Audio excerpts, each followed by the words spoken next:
peeps, it's Jewel here. I wanted to do a video on some of the positives and negatives to growing in a tent. I grow in a hydroponic tent, but I do not grow mushrooms hydroponically, obviously. But some people do get confused about that. So I'll show you some positive and negatives, and I'll show you what I have to do each and every day, both good and bad. So stay tuned.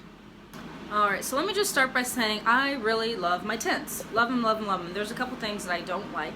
God, the lighting in here is so bad. Ooh. And everyone knows, or some people should know, that I'm moving. Every week, the last 2 weeks, I've been saying that I should be signing my lease. I should be signing my lease this week. I have like the worst leasing agent. He's early 20s and absolutely like zero urgency. Anyhow, one question has been whether or not I'm going to take my tents. Most people just assume that I'm going to build something. So the answer is yes, I'm taking my tents with me. I am going to be taking my tents with me to a warehouse. I love them. Again, I don't see any reason to make things harder for myself. And the thing is, if I decide that I don't like them or that I wish that I could build something, whatever, I can always do that in the future. It's, these tents, I mean, hell, I can break this thing down in like 30 minutes. So I can always, change it up if I need to, but I don't see why. I'm going to set it up just like how I have now, which is on a raised platform. I'm going to do it a little bit better. So let me get started here. So this is one of the things, regardless of whether or not you're on wood floors. So obviously I'm on wood floors. They're not real wood. They're the best type of faux wood floors that you can have, because that water there can stay, not like dripping, but it can stay like that, and it's not going to like damage the floors, whatever. So right now I have this set up on, you can see, on wood pallets with plywood on top of that, just where I'm going to step. I mean, ultimately, if I was going to do it better, I should have plywood that goes all the way around, but I don't. That's how I have it set up. I have it set up like, I call this ghetto style, but it's just what I have. In my new place, I'm going to set up a real, raised platform kind of situation, and just make this better. And it's going to be higher. It's going to be more like 6 to 8 inches tall. So I'm going to work on that, and I'm sure I'll show you.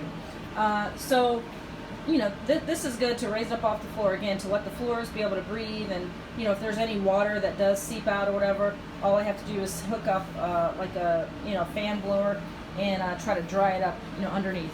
So I'm gonna throw in positive and negatives just as I go. So probably the biggest negative that I can see, and what kind of, I don't want to say it worries me, but it's the one downside, the thing that makes me not want to use them in the new place, is these zippers. So my particular one, let me stand back. Sorry, it's so bright because I've got my lights on in there. But you can see these zippers, and they're pretty big. They go from down here all the way up there, all the way around, right? So there's two things I don't like about them. One, in order to get in, I got to open them up and kind of like duck my head in. So if you're really tall, that would suck. The second bigger thing though is if these zippers break, I don't know, I mean, they have like replacement zippers, that you can buy online at Amazon and stuff, but I'm pretty sure I won't find one that is like long like this. And I'd have to like know how to sew and stitch and all that. So that is probably the biggest downside. If this thing breaks, you would have to like jimmy something up, and then you would have to use the other door. At least they have 2 doors. So I'd have to like, I don't know, jimmy something up to keep that one closed, and until I can get a whole new tent. And then at that point I can be like, you know what, this sucks, let me just go ahead and build something. But in the meantime, I'm just being very, very cautious, very careful, gentle when opening it up. And anyone that comes in the grow, I recommend, if you get a tent, tell them as well. Like, if you have to put a freaking sign, be gentle, whatever. Another thing I like about the tents is that you can see inside. Well, I'll go this one. They have these roll-up things, so you can look inside and see what's going on with things without actually having to go in. Most people's grow that I know that, have like a quote-unquote normal grow, on a smaller scale, you can't see it. You got an open door, you got to go in, whereas I can just peek my head in there. So that's another benefit. What else is another one? Third thing that I really like, and I've said this time and time again, it is the mylar. Alright, so the mylar I absolutely love. Again, it makes things like highly reflective, which is really good for things like golden oysters. and probably pinks too. I'm not sure how light sensitive pinks are. I've just ordered some spawn, so I'll make sure that I do some trials with that. But I love how highly reflective it is, and it makes it really bright so that I only need like one light. I don't use the under the shelving lights like a lot of people do, because my shelves are not permanent. You know, I like to be able to pull, like this one here, it's empty. I'm going to pull that shelf out, scrub it down, and put it back in. I like being able to do that. If I have permanent shelving, I can't do that. So there's benefits and negatives to both. Here is something, it's not necessarily a negative because I would have to do it regardless. Although that's not absolutely true. So without having a floor drain, now this can kind of go with, you know, having a tent or not. But generally with the tent, you're not going to necessarily do a floor drain. I will be doing a floor drain in my next spot for sure. And maybe I'll do a video on how we do that. But you see all that water that builds up? So I have to go every day, every morning. First thing I do is fill up my water with my ultrasonic discs to keep my humidity up. And then I have to shop vac all this water. And it doesn't really take that long. In my small grow, it's very quick. I mean, I can do it in a minute and a half. This grow, you know, it might take like 5 minutes or so if I want to be very thorough. And I can do it in like 3 minutes just to get the water up. But if I let it build and build and build, not only am I just like walking in a puddle of water, but eventually it does actually seep out from here. It's not like it's coming up over the zipper and coming up. It just starts to seep, like under here. Even though, you know, it's Mylar, I don't know, who knows, but it definitely starts to seep. So the other thing with the tents that I really like, let me pull this back, is that they almost all come with, it's like this, like a tray. You can see that, it's like a tray. So there's Mylar underneath here, and then there's a tray of Mylar. So again, it's good. So, you know, if I want to do a deep clean in the summer or whatever, you know, I could take all these shelves out or whatever, pull out these trays, really wipe down the trays, really get in good, you know, the part that's underneath the tray, you know, under that, and that's, you know, that's pretty sweet. Another thing that I don't like about the Mylar though, it is slippery as hell. I have busted my ass several times in here.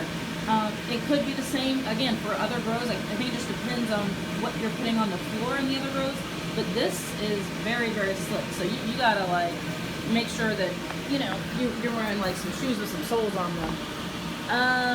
What else? Some other things, I don't know if it's necessarily positive or negative, it's just something to consider. So, you know, I have all of my fans, or most of my fans, coming from the ceiling. Now the ceiling, it's held up, you know, by these, bands. Now this one here, not bands, these bars. So this one here, kind of the main frame, you know, they're pretty sturdy. You know, they're not going anywhere. I mean, it's not like sturdy like freaking, you know, like the iron, I don't know, not iron, steel, whatever. You know, those, the really enforced stuff. Y'all know I'm not good with words. You know, but it's gonna work. Now these going across, like these crossbars that you can see, they're just kind of thrown up there. And number one, it provides a little extra support. I mean, the main supports are the ones that are, you know, kind of like done like that. But I think the reason why these are there just for extra support, and also for hanging things like this fan. So if I don't like exactly where that fan is, but I've already zip tied it there, I can kind of move that whole, you know, hole or whatever, move it back and forth to put it in the right place. So that's kind of a good thing. I like that. A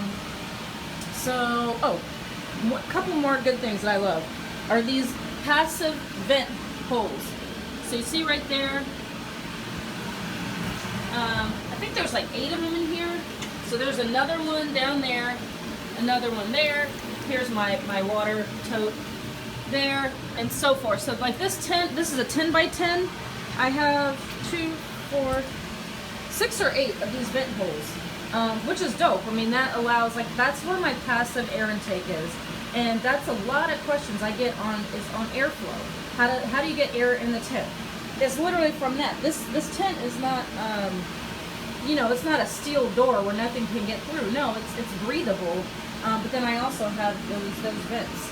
So anyway, the last really good thing that I like are, let me go back in. These things with drawstrings. Let me look at this one actually over here. So we have lots of these. There's one here, one back there, one there, one there. And then there's also some smaller ones. I don't know if you can see that little one in the back. But we've got those all the way around. And what it has, there's some drawstrings. There's an inner drawstring that you can see, and there's also one on the outside that you can't see. And that's basically where all of the electrical stuff comes through. And I can make it real tight, but you know, if I want to change something out, I just open up that drawstring, you know, pull it, like if I want to get rid of this, I would just open up that drawstring, pull that out, you know, and if I had, you know, if I had built this out of some plastic or whatever, now I've got a permanent hole there, which I may or may not, you know, want in the end. So, and I've got ones down below too. Like that one is where my exhaust is coming out. The last thing about the Mylar with this tent is, again, you can see my my exhaust fan there, and you can see all that brown gunk. That's liquid. That's, you know, water, condensate or whatever. But that's spores. That's why it's colored. That's spores. So anytime I can come in here, now I'm pretty good at knowing, like, all right, if I got a whole lot of stuff fruiting right now, which I don't have a ton right now because I harvested really heavy earlier in the week, and I'm just starting to refill the blocks right now. But if I had a whole lot of stuff that's fruiting right now, I know I'm gonna, it's just common sense, you're gonna have a lot of spores. But I can kind of look, because the floor is so reflective, you literally can see like spore juice, I call it, spore juice on the floor. If you come in and there's like purple pink shit all over the floor, you know you're better put a mask on because there's a really high spore count. So yeah, so that's pretty much it. One other big thing that I completely just forgot, I overlooked, was the fact that if you have multiple tents, you can put multiple species, you know, or, you know, you could use one tent for shiitake, one tent for oysters or whatever. So if you have different growing condition needs, you can easily, you know, do that with having two tents. So like if you want to put one in a room that you can heat and or cool easily for, you know, things like, let's say, kings or whatever that are very temperature sensitive, you can do that if you have a separate grow. And, you know, if you have the space, yeah, why not, like, do a couple different tents. The other thing with that, and having sorry, I'm looking at one of my goats out the window. Damn, I lost my thought.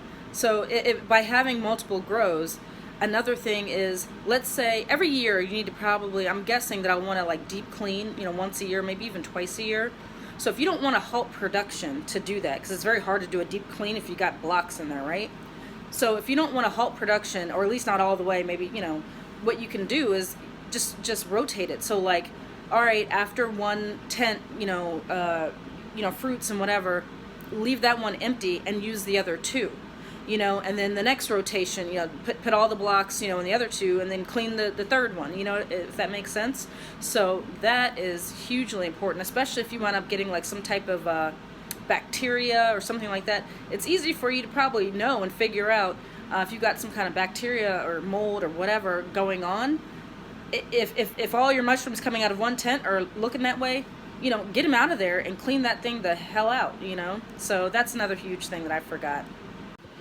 Alright, so I hope that was helpful. So just I didn't, you know, write anything down. I was just kind of, you know, going off the cuff. But other than, you know, the zippers are probably the main reason that I don't like the tents.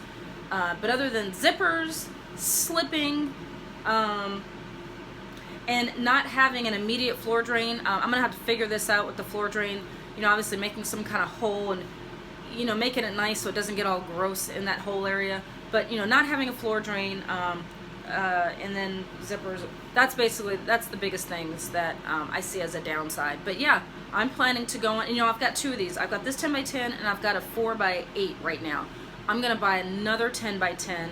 I'd like to have 3 10x10s, but just to start, I'm going to get an extra one, and then I'm going to keep my 4x8 in my new spot. So yeah, I mean, why stop a good thing, you know?